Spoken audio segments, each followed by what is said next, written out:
LeBron, did you do the draft check? I don't know. You No, I did it this morning. tell us who you No, of course not. What about the confidence in your team?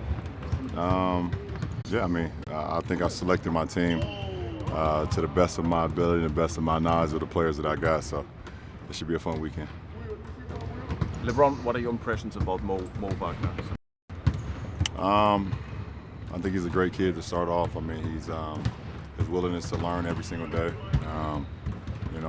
and then apply on the floor. I think he's getting better and better each and every month.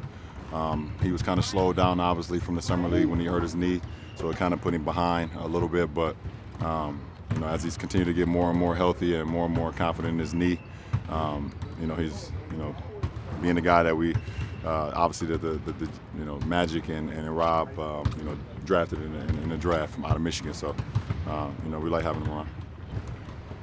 Well, this time of year is always pretty crazy. Is this particularly a new level this week? No, I wouldn't say so. I think it's always the suspense and the excitement around the trade deadline is always it's always kind of pretty crazy. But there's always been like that. You have sometimes things happen where guys and players and teams exchange players, and sometimes it don't happen. But the conversations and the speculations is always there every year. You said after the Super Bowl, since we're in Boston, that the best team prevailed. What are your thoughts about the Pats winning another championship?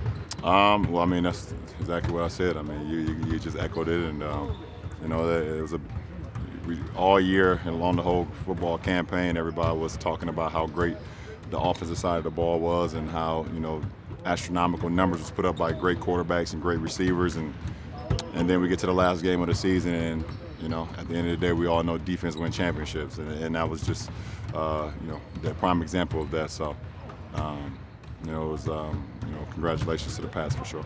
People are always looking at Brady as how much longer is he going to play?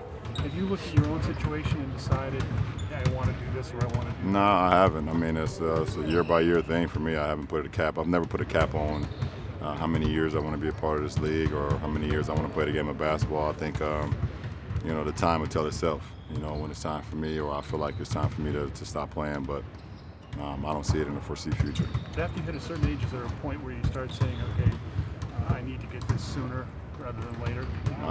It's nothing I need to get in this league that I don't already have. So everything else, for me is just like just icing on the cake. I love, the process of everything that I go through to be able to compete every single night, put teams in position to compete for championships.